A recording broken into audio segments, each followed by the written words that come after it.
Ek wil vra dat die woord vanaand saam is oopmaak by Matteus hoofstuk 25 en dan gaan ons saam lees van vers 1 tot en met vers 13. Ek vra die vraag, wie is die bruid? Nou ons het gisterand gepraat oor die wegraping, sinonieme woorde wat in die woord uit vir ons geleer word, wegvoering, wegrukking, en dan om te kan weet dat alhoewel die woord wegraping nie in die woord van die Here is nie, maar dis opgeteken in die Latynse Bybel, rapturum, wat dan op die einde dag rapture vandaan kom, waar die woordjie wegraping vandaan kom. Maar het ons gesien dat in die tydslyn wat die Here daar vir ons kom leer in die woord van die Here, dat tussen die 69ste week en die 70ste week van Daniël is daar 'n gaping, en is in daardie gaping waar die kerk dan tot stand gekom het met die uitstorting van die Heilige Gees. En nou gaan ons vanaand verder net bietjie meer in detail rondom dit gaan. En daarom die vraag, wie is die bruid? Wat ons lees dan ten opsigte van dinge wat in die woord van die Here opgeteken is, maar ons wil tog die onderskeid maak ook rondom dit. Nou kom ons lees saam in Matteus 25 vanaf vers 1 tot met vers 13. En ek wil net vanaf vir u dit net inleidend gee. Matteus 24 en 25 is hoofsaaklik dan geskryf rondom die Joodse uitkyk ten opsigte van die wederkoms. En ongelukkig is daar ook mense wat dan uit Matteus 24 en 25 probeer hulle wegraping beginsels daar uithaal. Daar is geen wegraping beginsels in Matteus 24 en 25 nie. Dit gaan oor die wederkoms, en daar waar hy sê een is op die veld of twee is op die veld, een word aangeneem en een word verlaat, niks met die wegraping te doen nie. Dit het alles te doen met die groot verdrukkingstydperk ten opsigte van die Jode waar hulle gaan staan wanneer die Messias gaan verskyn. En daarom as ons kyk na Matteus 25 vanaf vers 1 tot met vers 13, die bekende gedeelte wat gaan oor die 5 verstandiges en die 5 onverstandiges, is dit nie van toepassing ten opsigte van die fisiese betekenis van die kerk nie. Hierdie het te doen met die Joodse volk se gereedheid wanneer die Here Jesus gaan kom. Maar is daar 'n geestelike boodskap vir die kerk? Definitief. So daarom is dit nie onvanpas om hierdie gedeelte 'n geestelike toepassing op my en jou te maak ten opsigte van voorbereiding in ons geestelike lewe, om selfs ons geestelike lewe op 'n plek te kry waar ons in gereedheid is elke dag voor die aangesig van die Here. Maar op die tydslyn het dit te doen met die groot verdrukkingstyd. En daarom kom ons lees saam rakende dit.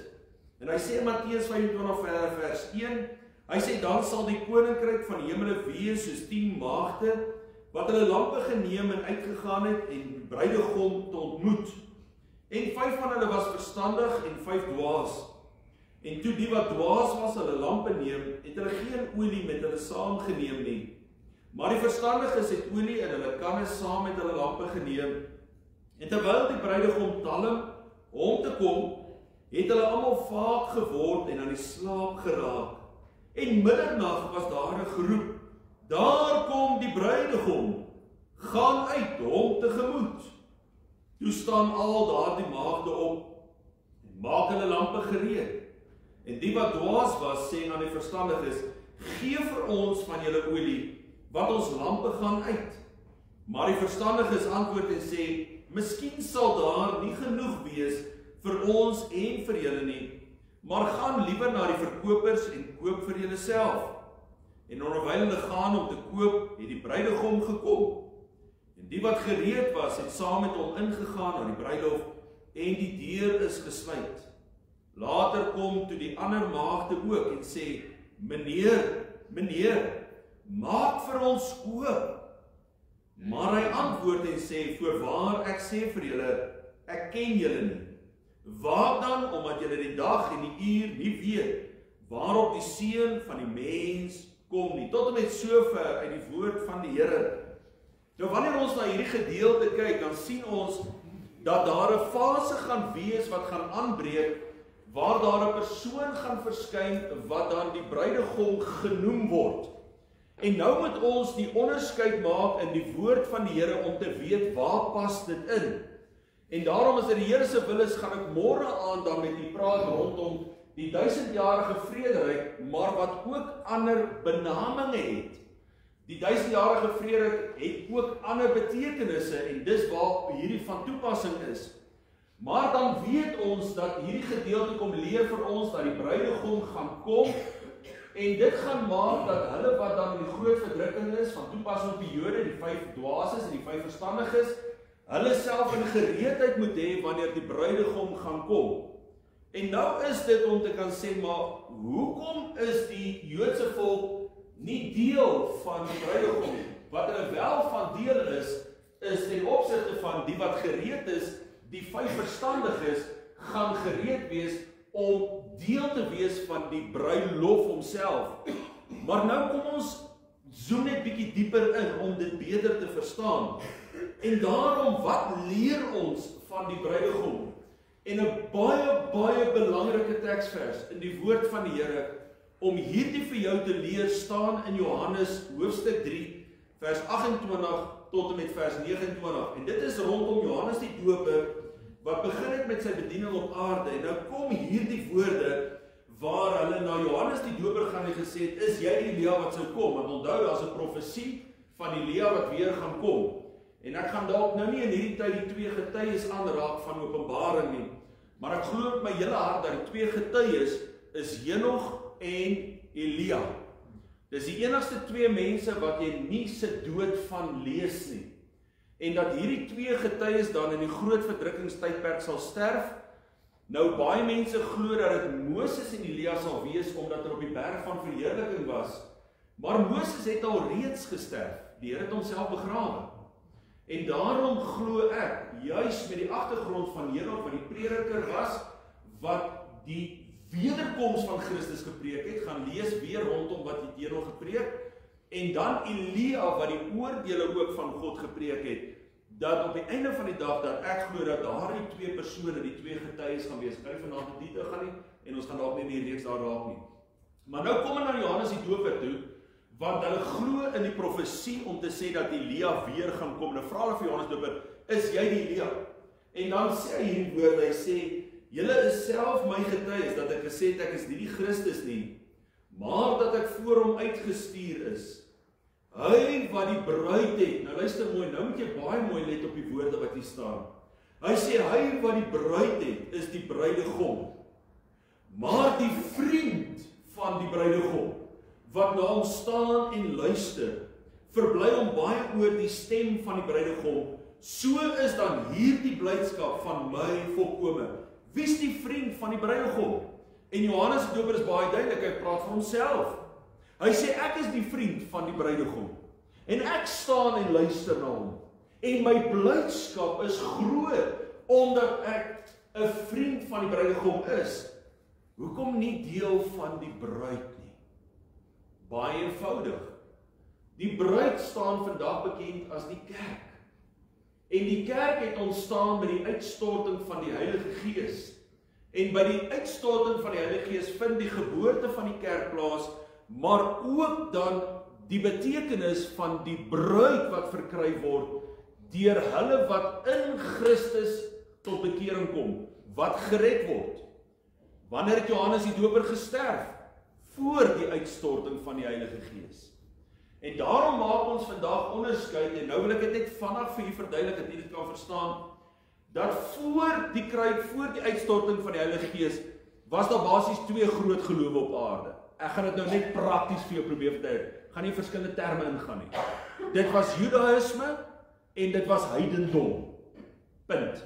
So heidendom is al die ander gelowe wat nie Judaïsme was nie. Toe die kerk ontstaan het, toe is daar weer eens 2 tipe gelowe op aarde. Die Christelike geloof en die heidendom. So selfs Judaïsme word toe deel van die heidendom. En Johannes die Doper het as 'n Jood gesterf in die tyd van Judaïsme en heidendom. Hy het nie gesterf met die uitstorting van die Heilige Gees nie. Maar die oomblik toe die Heilige Gees uitgestort word, toe gebeur vind die geboorte van die kerk plaas, wat dan die bruid is, die prys wat Jesus betaal het aan die kruis, sodat ek en jy gered kan word en vandag word ons dan gesien as deel van die kerk, of deel van die bruid. Ek gaan nou verder daaraan gaan. En daarom ons maak dus onderskeid tussen Oud-testamentiese heiliges en die kerk. En dit beteken dat voor die uitstorting van die Heilige Gees sou iemand soos Johannes die Doper dan as 'n Jood gesterf het in Judaïsme, maar in geloof rondom die belofte van die Verlosser, want nou, hulle het vorentoe gekyk. Ons kyk terug. En omdat hulle vorentoe gekyk het en hulle die geloof gehad het van die Verlosser waardeur hulle gered word, en dis hoekom dit geleer word van Abraham, dat Abraham is nie deur die werke geregverdig, hy is deur die geloof geregverdig. Almal wat dus dan gesterf het in daardie geloof, ten spyte van Judaïsme, word dan vanaand gesien as Oud-testamentiese heiliges. Ons praat van Oud-testamentiese heiliges.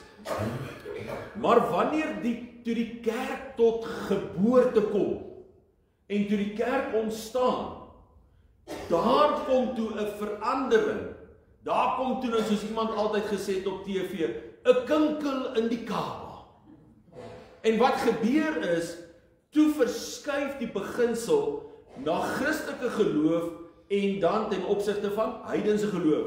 So nou die Jood wat nou nie tot bekering kom in die tyd van die kerk nie, sterf as 'n heiden in sy Joodse geloof, nie as 'n Oud-testamentiese heilige nie. Want ons is nie nou meer in die Ou Testament nie, ons is nou in die Nuwe Testament. Ons is nou in die Nuwe Verbond. En daarom, wanneer die Nuwe Testament eintlik begin, met die uitstorting van die Heilige Gees. Alhoewel ons die 4 evangelies lees en ons praat van die Nuwe Testamentiese boeke en die 4 evangelies val onder die Nuwe Testament, is die 4 evangelies eintlik grootendeels nog deel van die Ou Testament. Want die Nuwe Testament het eers deel geword met die uitstorting van die Heilige Gees. En daarom, die bruidegom moet 'n bruid verkry. En dit is presies wat Johannes die Doper hierso eintlik vir ons beklemtoon. Hy wat die bruid het, is die bruidegom. Nou ek kan nie 'n bruidegom wees met die dominee afspraak maak en sê, dominee, sal jy my trou? Nou dag ek alleen met die kerk kom en ek het nie 'n vrou langs my sy. Wat 'n bruidegom gaan ek wees? En daarom die Here Jesus, wat die bruidegom is, moet 'n bruid verkry. En Johannes die Doper noem homself 'n vriend van die bruidegom, omdat hy besef het, in sy hele wese het hy geweet, hy gaan sterf, voordat die Gees van God, volgens die belofte van Johannes 14 en 16, uitgestort gaan word, op die aarde, oor hulle, wat in Jesus glo. En daarom sê Matteus 9 vers 14 en 15, hy sê, daarna kom die disippels van Johannes na hom en sê, waarom vas ons en die fariseërs dikwels, maar u disippels vas nie? En Jesus sê vir hulle, kan die bruilofsgaste dan treur? En wie is die bruilofsgaste? Die verwysing na die Jode toe. Kan die bruilofsgaste treur solank as die bruidegom by hulle is? En waarna verwys Jesus? Hy verwys na homself, wat heiliglik homself onder die volk van Israel bevind en beweeg, en die wonderwerke wat hy doen. Hy sê, maar daar sal daar kom, wanneer die bruidegom van hulle weggeneem word. Gewat? Wat is daai woord? Garpatso word. Weggeruk word. Weggeneem word. En dan sal hulle vas. En dit beteken, hulle sal nou, hulle soekend na Messias. Nou vir die wat dan in Jesus tot bekering kom, as ons dink aan die uitstorting van die Heilige Gees, en ons dink aan daai 3000 wat eers tot bekering kom met Petrus se prediking, hulle wat dan gesê het, wat moet ons doen om gered te word? En toe sê Petrus vir hulle, laat julle bekeer julle en laat julle doop tot afwassing van julle sondes in die naam van Jesus Christus. Nou ek wil net vinnig sê, ek gaan nie oor die doop praat vanaand nie. Maar die beginsel van die saak is dat hulle moes gedoop word, 'n ritueel wat hulle geken het. Die doop was nie vir hulle onbekend nie, maar hulle moes die ritueel van reiniging toepas en deur daardie belydenis Jesus Christus se naam openbaar. Hulle het die Vader erken, hulle het die Heilige Gees erken, maar hulle het Jesus verwerp. En daarom was die doop alleenlik in die naam van Jesus Christus gewees. Want hulle moes hom bely. En die oomblik toe hulle hom bely, toe beteken dit hulle word deel van die bruidegom, want hulle word deel van die kerk. Hulle word deel van die bruid.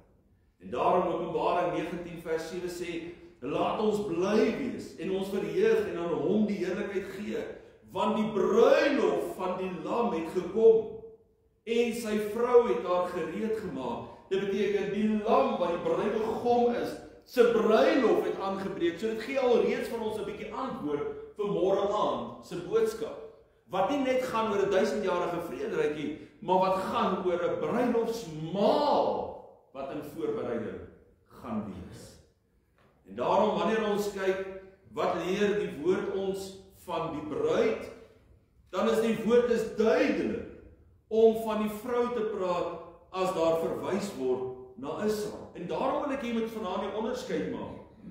Dat wanneer ons praat van die bruid, dan praat ons van iemand wat nog in die huwelik gaan. En dis hoekom Paulus vir ons eintlik iets besonders gee. Maar wanneer ons praat van Israel, praat ons nie van die bruid nie, ons praat van die vrou. Hoekom? Want die vrou was swanger. En dis uit die swangerskap wat die kind gebaar is. Openbaring 12 vers 1 en 2. Hy sê 'n groot teken het vir die hemel verskyn. 'n Vrou wat met die son bekleed was en die maan was onder haar voete en op haar hoof 'n kroon van 12 sterre. Ons weet is baie duidelike verwysing na Jakob en die afstammelinge van hom wat dan Israel gevorm het. En dan sê hy die woorde, en op haar hoof 'n kroon van 12 sterre en sy was swanger en uitgeroep in haar weë in barensnood. Hy praat van die vrou. En daarom is dit baie duidelik dat wanneer die woord praat van die vrou, is dit die verwysing na die volk Israel.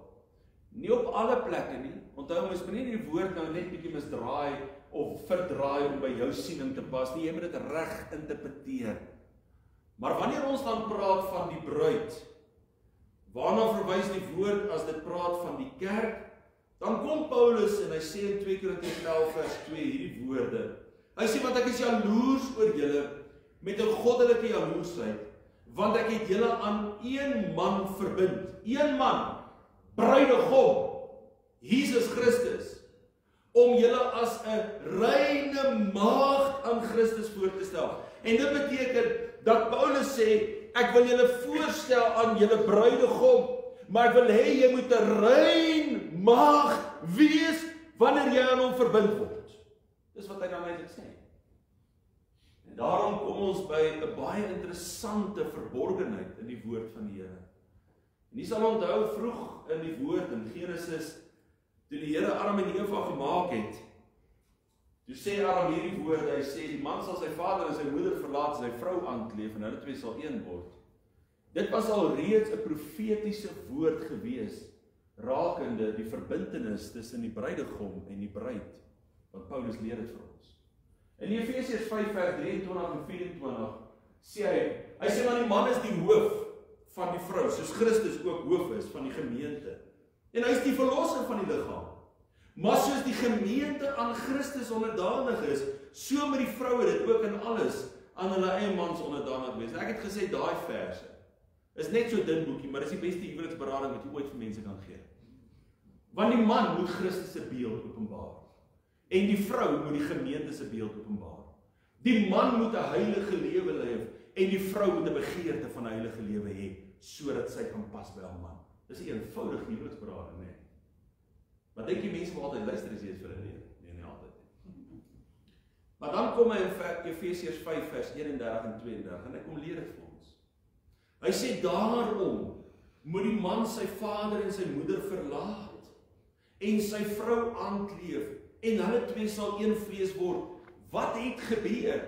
Jesus het die troon van sy vader verlaat en hy het 'n prys kom betaal sodat 'n vrou verkry kan word, sodat 'n bruid gekoop kan word, sodat 'n maagd daar kan wees. Hoekom? Sodat daar 'n verbintenis van eenheid kan wees. En dis presies die klem wat hier nog altyd gelê in Johannes 15, waar hy gesê het, bly in my en ek in julle, sodat ons een kan wees, want ons is een met mekaar, soos ek en die Vader een is. En daarom sê hy die woorde, luister mooi, in vers 32, hy sê hierdie verborgenheid. Dis nie iets wat in die Ou Testament geken was nie. Dis 'n verborgenheid. Dis weer eens een van daardie verborgenhede wat die Here aan Paulus geopenbaar het, wat vandag vir ons die sin daarvan gee. Hy sê hierdie verborgenheid is groot, maar ek sê dit met die oog op Christus en die gemeente, die kerk. Hoekom? Want die gemeente, die kerk, is die bruid. En daarom is dit baie duidelik dat waarna verwys die woord, sy praat van kerk, hy praat van die bruid. Wat leer ons van die bruid? Die bruid gaan nie geoordeel word nie, maar beoordeel word. En jy lees dit baie duidelik in Romeine 8 vers 1 en dit is vir my so mooi en ek wil graag hê jy moet vanaand die waarhede van God se woord raak sien, die beloftes wat daarin opgeteken is, wat alleenlik van toepassing is op die kerk van Christus, die bruid van Christus. En weet jy, daar is soveel mense wat getuig dat hulle kinders van die Here is, maar hulle loop met hierdie swaar Christenskap lewe rond, want hulle weet nie of hulle werklik in lyn is met God nie. Die Here kom gee 'n belofte in Romeine 8 vers 1, en hy sê die woord, hy sê, daar is dan nou geen veroordeling vir die wat in Christus Jesus is nie. Vir die wat nie na die vlees wandel nie, maar na die gees. Nou probeer mense dit onderskei en sê, ja, maar jy kan as 'n kind van God na die vlees wandel en nie na die gees nie. Dan is daar veroordeling. Nee, luister mooi. Daar is nie veroordeling vir 'n kind van God nie, want jou posisie is in Christus. Hy sê daar's geen veroordeling vir die wat in Christus is nie. En dan definieer hy vir jou, wat beteken dit om in Christus te wees? Hy sê jy wandel nie meer na die wêreldse begeertes nie. Jy wandel na die gees. Jy wandel volgens die gees. Dis hoekom daar 'n stryd is tussen die gees en die vlees. En die woord kom leer vir ons in 1 Johannes waar hy sê, dat as iemand uit God gebore is, kan hy nie meer sondig nie. Hy sê dit vir jou. Wat bedoel hy as hy sê, jy kan nie meer sondig nie? Hy sê, jy kan nie meer volhard in sonde nie. Die wêreldling volhard in sy natuur van sonde. Die kind van God volhard in sy natuur van goddelikheid. Laat ons baie keer sonde toe? Ja. Ons is nie sondeloos op aarde nie. Maar wanneer ek byvoorbeeld iets doen wat verkeerd is, onmiddellik, kla die gees van God my aan. Hy veroordeel my nie.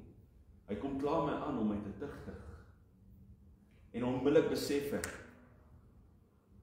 ek het die Heilige Gees bedroef.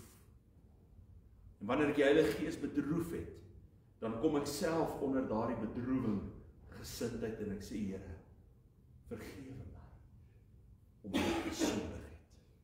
Maar ek word nie veroordeel nie, ek word beoordeel. En daarom is dit baie duidelik in 2 Korintiërs 5 vers 7 tot 10, waar hy sê, want ons wandel deur geloof en nie deur aanskouing nie, maar ons het goeie moed en verkies om liewer uit die liggaam uit te woon en by die Here in te woon. Daarom lê ons ook ywerig daarop toe, of ons inwoon of uitwoon, om hom welbehaaglik te wees, wat ons moet almal voor die regterstoel van Christus verskyn. Wie's die almal? Dis die kerk, dis die bruid, dis alleenlik hulle wat gered is. En daarom moet ons voor die regterstoel van Christus verskyn, sodat elkeen kan ontvang wat hy deur die liggaam verrig het, volgens wat hy gedoen het, of dit goed is of kwaad. En nou gaan jy begin verstaan wat besig om te gebeur. Kom ek gee net 'n bietjie weer agtergrond. Na die 69ste week ontstaan die tydperk van die kerk, wat ons vandag noem die genade dispensasie. Dis hoekom dit nie 'n veroordelingstydperk is nie. Dis nie God se toorn nie. Dis God se genade wat ons vandag beleef. En dis juis in hierdie tyd waar mense tot bekering kom, totdat die volheid van die kerk daar is. Dan gaan die Here Jesus kom en ons kom haal. Maar dan lees jy Openbaring 4 en 5 gebeure in die hemel. En dan van Openbaring 6 dan lees jy, begin jy van die groot verdrukking te lees. Nou wat gebeur dan met die kerk wat kom haal is? Terwyl die kerk kom haal is en die gebeure op aarde plaasvind tydens die groot verdrukking, is die kerk besig om voor die regterstoel van Christus te verskyn. En ons moet 'n onderskeid maak tussen die regterstoel van Christus en die wittroonoordeel. Dit is twee verskillende plekke. Die wittroonoordeel is 'n plek waar die goddelose veroordeel gaan word, verdoem gaan word. So as jy die goed wil konnekteer, veroordeel, verdoemenis, beoordeel, beloning, is 'n bid. En daarom sal die kerk voor die regterstoel van Christus verskyn in die hemel. En dis hoekom jy van Openbaring 6 nie meer van die kerk lees, totdat die bruid saam met Christus terugkom aarde toe. Want waar is die kerk? Hy's in die hemel. En wat gebeur in die hemel? Hy's voor die regterstoel van Christus om beoordeel te word, nie veroordeel te word nie. En daarom sê Romeine 14 vers 10 op vir ons. Hy sê maar waarom oordeel jy jou broer? Moenie oordeel sien as veroordeel nie. Oordeel is die beginsel van om 'n oordeel te verg. Dit is nie altyd veroordeel nie. Dis baie keer ook 'n beoordeling. Hy sê of jy ook, waarom verag jy jou broeder? Want ons almal moet voor die regterstoel van Christus gestel word. En dan kom Paulus en kom leer hy vir ons in 1 Korintiërs 3 vers 12 tot 15. Wat gaan by die regterstoel gebeur? Want dit is 'n plek van beloning. Maar nou weet ons, nie almal gaan dieselfde belonings ontvang nie. Julle weet, die dominees en die pastore gaan die beste belonings kry. Hulle kry die paleise in die hemel. Die ouderlinge en diakens dalk nie so seer nie. Net so tong in die kies. Want wanneer ons voor die regterstoel verskyn, luister mooi wat sê hy. Hy sê as iemand op die fondament bou, wat is 'n fondament? Jesus Christus, die bruidegom, die rots van ons lewens. As iemand op die fondament bou, maar hy bou wat? Goud, silwer, kosbare stene, hout, hooi, stoppels. 6 produkte wat genoem word. Hy sê elkeen se werk sal in die lig kom, want die dag sal dit aanwys, omdat dit deur vuur geopenbaar gemaak word. En die vuur sal elkeen se werk op die proef stel, hoe danig dit is. As iemand se werk bly staan, wat hy daarop gebou het, sal hy loon ontvang. En dit beteken, dat wanneer hy voor die regterstoel van Christus verskyn, gaan sy werke wat hy op aarde gedoen het, tydens die kerktyd, die kerkdispensasie op aarde, gaan daai werke van hom getoets word, gelouter word. Luister gou mooi, ons glo nie in wat die Rooms-Katolisisme inglo, van die vage vuur. Dis nie wat ons verkondig. Jy word nie gesuiwer om hemel toe te gaan. Jy gaan as kind van God, deel van die bruid, gaan jy gesuiwer word, sodat jy juis as 'n reine bruid, saam met die bruidegom kan wees. Dan sê hy die woorde, en hoe weet ons dit? In vers 15 sê hy, as iemand se werk verbrand word, hout, hooi, stoppels, sal hy skade ly. So dit sal 'n plek wees, waar daar ook teleurstelling ervaar gaan word. Want daar gaan skade wees. Ek het gedink, ek het goed gedoen vir die Here op aarde as kind van die Here. Ek het gedink, ek het die regte goed gedoen. Ek was gemaklik om net 1 keer 'n maand kerk toe te gaan. Ek was gemaklik om net 1 keer in 6 weke saam te bid. En dan sê hy die woord, hy sê, jy sal skade ly as jou werke verbrand word. Maar luister wat sê hy, alhoewel hy self gered sal word. Dit beteken hy behou sy saligheid. Hy behou sy redding. Maar soos deur vuur, jy gaan eintlik met niks in die hemel woon. As ek dit net so kan stel. As jou werke hout, hooi en stoppels is. En daarom gaan dit 'n dag van vreugde wees vir kinders van die Here. Maar dit sal ook 'n dag van teleurstelling wees, wanneer skade ervaar gaan word, want die beloning gaan min wees. Daarom sien ons baie duidelik dat die bruid gesuiwer gaan word, waar die wêreld die toorn van God ervaar op aarde, is die Here besig om sy bruid te suiwer voor die regterstoel van Christus, die bema, sodat die bruid waardig kan wees om saam met die bruidegom terug te keer aarde. Daar's krone wat die bruid gaan ontvang, en ek wil afsluit net met hierdie 5 krone. Dis boodskappe wat jy al gehoor het. Die eerste kroon is die kroon van ewigheid, want die bruid sal 'n ewige verhouding met die bruidegom hê. In 1 Korintiërs 9 vers 25 lees ons, hy sê, elkeen wat aan 'n wedstryd deelneem, onthou hom in alles, hulle nogal om 'n verwelklike kraans te ontvang, maar ons 'n onverwelklike. Nou die onverwelklike kraans in 1 Korintiërs 9 vers 25 dui op 'n ewigheidskraans, 'n kraans wat nie vergaan nie. En dit beteken daar is 'n beloning wat dan gegee word vir hom of vir haar wat tot bekering kom, en dis 'n ewigheidsbeloning. En daarom is dit die kroon van ewigheid. Dis 'n kroon wat die bruid nie kan verloor nie. In Johannes 10 vers 28 en 29 leer ons dit. Hy sê, ek gee hulle die ewige lewe, en hulle sal nooit verlore gaan tot in ewigheid nie. En niemand sal hulle uit my hand ruk nie. My Vader wat hulle aan my gegee het, is groter as almal, en niemand kan hulle die hand van my Vader ruk nie. Nou daar is ongelukkig vandag mense wat glo in die verval leer, om te glo dat jy kan jou saligheid verloor. Maar weet jy, dis baie duidelik dat as jy glo jy gaan jou saligheid verloor, dan moet jy ook glo dat jy nie weet op bekering kan kom nie. Dan kan jy net sowel nog maar goddeloos bly leef. Maar die woord is baie duidelik rondom dit. Gaan lees bietjie Hebreërs 6. As jy hom nie verstaan nie, kom vra my. Maar die woord is baie duidelik, jy kan nie jou saligheid verloor nie. Hy sê, ek gee hulle die ewige lewe, hulle sal nooit verlore gaan nie. Hoekom? Want hulle word beloon met die kroon van ewigheid. En daarom is dit so belangrik dat jy as kind van God sal verstaan wat dit beteken om waarlik tot bekering te kom. Nou die probleem is, daar is mense wat sê hulle kom tot bekering, maar hulle leef die wêreldse lewe nog. Hulle het nooit tot bekering gekom nie.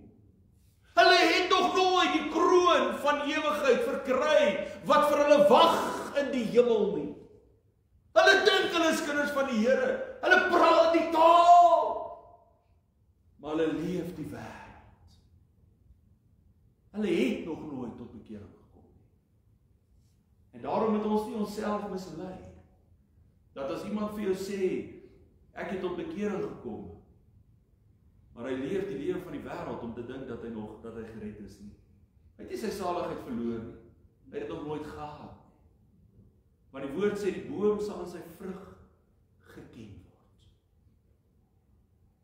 En daarom sien ons die tweede kroon, wat die bruid gaan ontvang, is die kroon van roem of die kroon van blydskap.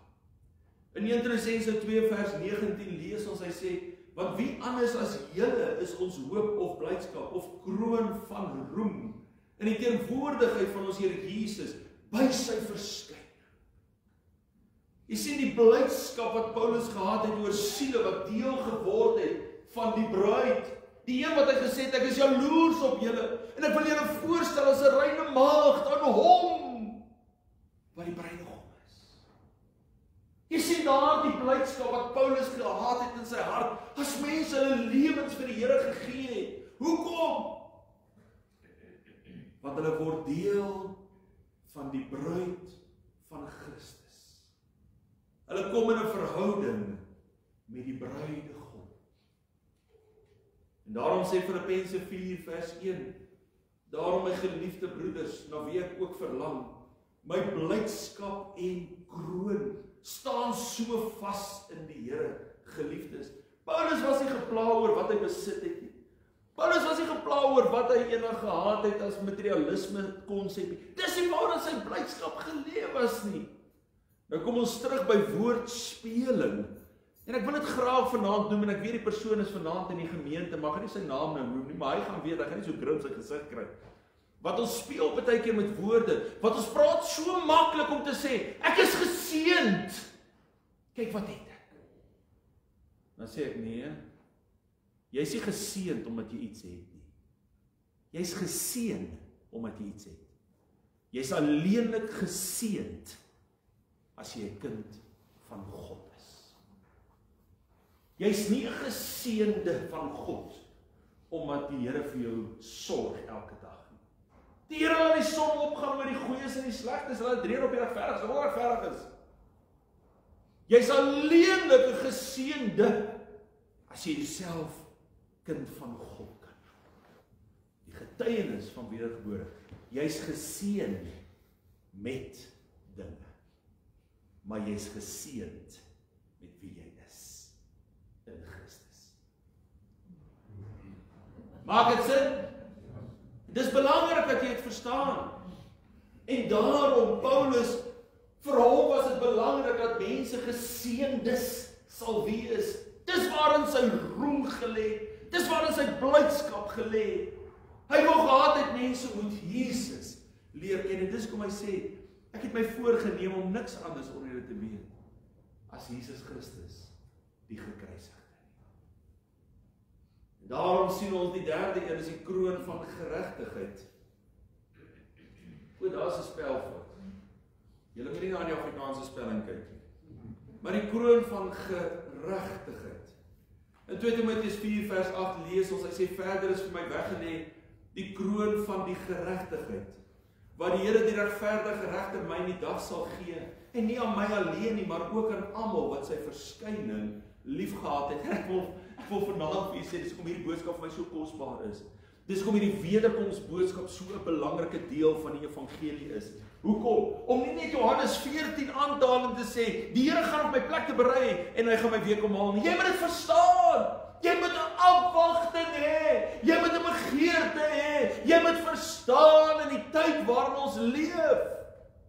En daarom sê hy hierdie woorde. Hy sê hy sal gee nie aan my alleen nie, maar ook die wat almal sy verskyning liefgehad het. En ek wil vir julle sê die kerk, die ware kerk van Christus, het die verskyning van die Here Jesus lief.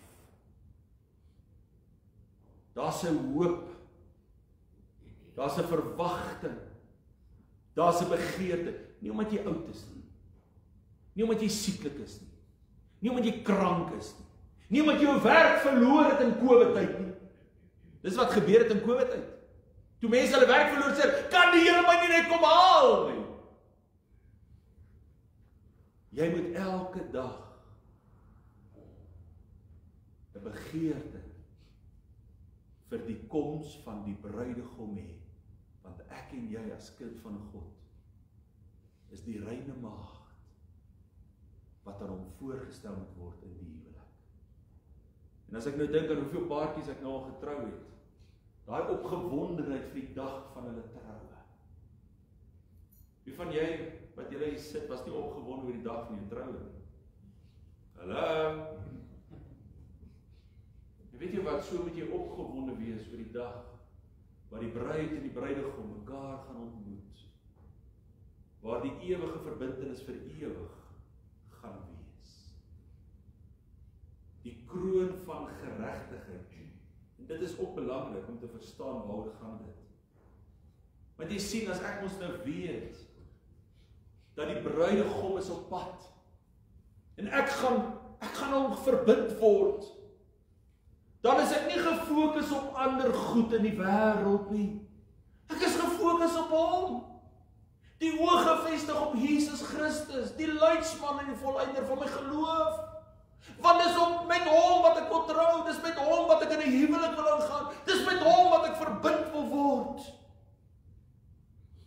Maar dis nie hoe baie van die kerk mense opereer nie. Hulle noem hulle self kerk, maar hulle verbind hulle met wêreldse gemors. Die pele van die varke, die modder van die varke, die braaksel van die honde. Dis waarmee baie mense hulle vermoei, want hulle is nie gefokus op die bruidegom nie. maar hulle wil graag sê, ek is deel van die kerk. Ek wil vanaand vir jou sê, so 'n persoon is nie deel van die kerk nie. So 'n persoon moet nog tot bekering kom. Want om die Here lief te hê, beteken dit ek wil wees wat hy wil hê ek moet wees. En hy is geregtigheid. Hy is 'n standaard wat geleef moet word. En ek wil daardie standaard leef. Niemand geforseer word nie, maar omdat ek dit wil leef. En daarom ek wil graag as 'n reine maagd aan Christus my bruidegom voorgestel. Die 4de kroon is die kroon van die lewe. In Jakobus 1 vers 12 sê hy, salig is die man wat versoeking verdra, want as hy die toets deurstaan het, sal hy die kroon van die lewe ontvang, wat die Here beloof het aan die wat hom lief het. En hierdie is meer as net die ewige lewe. Hierdie is in lyn met die ewige lewe en in lyn met die kroon van geregtigheid. Daai lewe het te doen met 'n elke dag se lewe om nie toe te laat dat die Satan ingang vind tussen my en die Here Jesus nie. Dat die Satan nie 'n inbreuk maak in my verhouding met die Here Jesus nie. Maar dat ek waarlik 'n lewe elke dag sal leef in verhouding met die Here. En dis hoekom hy sê hy wat die versoekings verdra. Dit maak nie saak hoe moeilik dit baie keer gaan in my lewe nie. Ek gaan nie toelaat dat dit wat die Satan oor my pad bring my gaan beroof van 'n kroon wat vir my as kerk bedoel is. Vir my as bruid bedoel is. Ek gaan nie toelaat dat hy dit doen nie. En daarom ek leef as 'n verloofde, 'n rein lewe, omdat ek Christus alleen in oog het. Die laaste kroon is die onverwelklike kroon. Nou in 1 Korintiërs 9 was die onverwelklike kroon wat verwys het na die onvergaanbare kroon, die ewige kroon. Maar hier is die kroon van glorie. En hy sê vir ons in 1 Petrus 5 vers 4, hy sê, wanneer die opperherder verskyn, sal julle die onverwelklike kroon van heerlikheid ontvang. Die onverwelklike kroon, oftewel die kroon van heerlikheid, oftewel die kroon van glorie, want God se heerlikheid is glorieryk. In 2 Petrus 1 vers 3 lees ons, hy sê immers sy goddelike krag het ons alles geskenk wat tot die lewe en godsvrug dien, deur die kennis van hom wat ons geroep het, deur sy heerlikheid en deur. En dit beteken, hy bewerk sy glorie in ons lewens. Hy bewerk sy heerlikheid in ons lewens. En dis hoekom Paulus sê, hy sê ons word van heerlikheid verander na heerlikheid. Ons groei daarin. En daar is 'n kroon van heerlikheid wat wag vir die kerk alleen, wat wag vir die bruid alleen, omdat die bruid in die heerlikheid van God geroep is en daarin beweeg het. So wie is die bruid? Die bruid is alleenlik hulle wat vanaand getuig dat hulle wedergebore is. Nie deel van die Christelike geloof nie, dis 'n tema op sy eie. Ons kinders word gebore in die Christelike geloof. Dit maak hom nie 'n Christen. As 'n kind in 'n garage gebore word, maak dit hom nie 'n motorkar nie. As hy hospitaal gebore word, maak dit nie 'n hospitaalbed nie. So as 'n kind gebore word in die Christelike geloof, maak dit hom nie outomaties 'n Christen nie. Hy moet tot bekering kom. En dis alleenlik deur daardie bekering wat die verseëling van die Heilige Gees in my hart plaasvind. Omdat ek nog myself in die genade dispensasie bevind. En dan vorm ek deel van die bruid. Maar wanneer die bruid weggeraap word, weggevoer word, weggeruk word, weggeneem word, dan is dit alleenlik die bruid wat bo in die hemel voor die regterstoel van Christus gaan verskyn. Vir hulle wat hier tot bekering sal kom, daar is mense wat hier tot bekering kom, wat met hulle lewens gaan boek.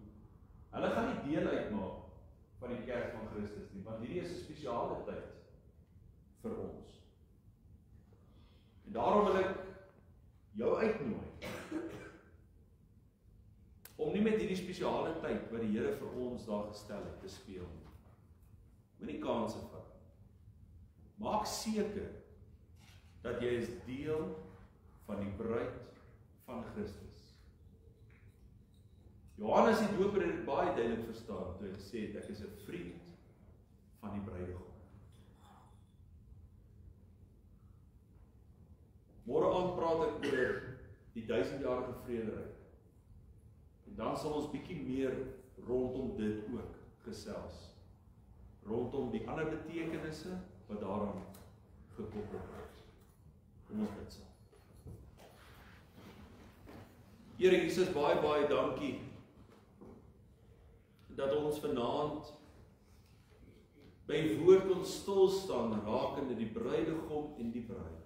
Here, soveel meer wat genoem kan word, veral hier aan die einde van Openbaring waar daar gesê dat die Gees en die bruid wat roep, kom hy wat dors het, kom drink water verniet. En ook die uitroep na die wederkoms van die bruidegom. Here, ons bely vanaand dat U het aarde toe gekom om 'n reine maagd te kom vind, sodat daar 'n verbintenis kan wees tussen U en die reine maagd. Maar Here, dit was 'n prys wat U betaal het aan die kruis van Golgotha. 'n Prys wat niemand anders kon betaal het nie, alleenlik U. Maar U het dit uit so vrywilliglik gedoen.